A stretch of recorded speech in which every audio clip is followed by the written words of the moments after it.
আসসালামু আলাইকুম। কেমন আছেন সবাই? আশা করছি সবাই অনেক ভালো আছেন। আলহামদুলিল্লাহ আমরাও ভালো আছি।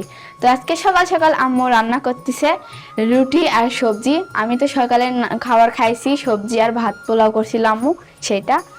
আর এখন অব্দি আমার ভাইয়া খায়নি, আমরা বাবা মেয়ে আগেই খাসি।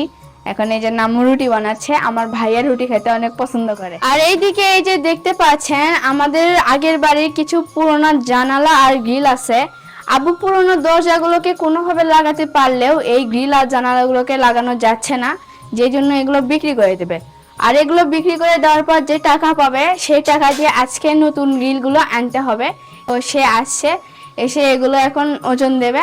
আর এগুলো ওজন দেওয়ার জন্য এখানে কিন্তু মিটার আনা হয়েছে। আর আঙ্কেল এই জায়গায় দাঁড়িয়ে আছে, আঙ্কেল কিন্তু এগুলো জানালার গ্রিল নিতে আসছে। আর এখন এই যে আমাদের জানালা তুলে দেওয়া হচ্ছে, এক এক করে পুরনো বাড়ির সমস্ত স্মৃতি চলে যাচ্ছে। এখন 27 কেজি তো এইভাবে আমাদের সবকিছু আস্তে আস্তে বিক্রি করে দিচ্ছি, কারণ এগুলো পুরনো ছিল আর নতুন করে আনতে হবে। আর দেখতে দেখতে সবকিছু ওজন করার প্রায় শেষের দিকে। এখন শুধু মিটারে যেই কয়টা গ্রিল আছে সেই কয়টা শেষ মাপ। আর দেখতে দেখতে সবকিছু ওজন করা হয়ে গেল। আর এখন আম্মুর ভাঙড়ি গুলো দিচ্ছে। আম্মু সুসলা বাদাম খাওয়ার জন্য, কিন্তু বাদাম নাই, এখন ভাঙড়ি হিসেবে দিতে হচ্ছে। দাও দাও, আর কি দিবা? এইদিকে আমাদের ছাদের উপরে একটা ছোট্ট গ্রিল ছিল দরজার সাথে, সেটা আমরা খেয়াল করিনি।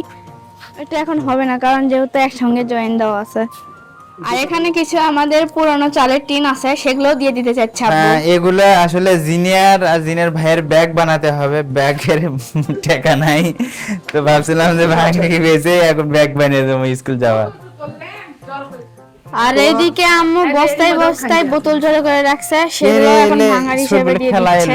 নষ্ট অর্ধেক কি খেলাবি? ওর খেলনার জিনিসের অভাব নাই।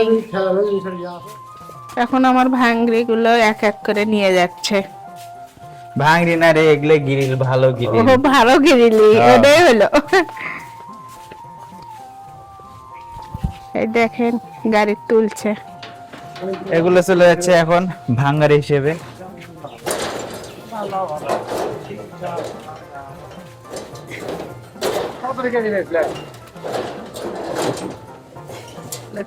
এক এক করে আমাদের সব জিনিস চলে গেল। এই যে জানালা, এটা শেষ। আর গাইস, আমাদের পুরনো জিনিসগুলো বিক্রি করে অবশেষে কিছু টাকা পাওয়া গেল, যেটা আমাদের এখন খুব কাজে দিবে এবং উপকারে আসবে, কি বলো?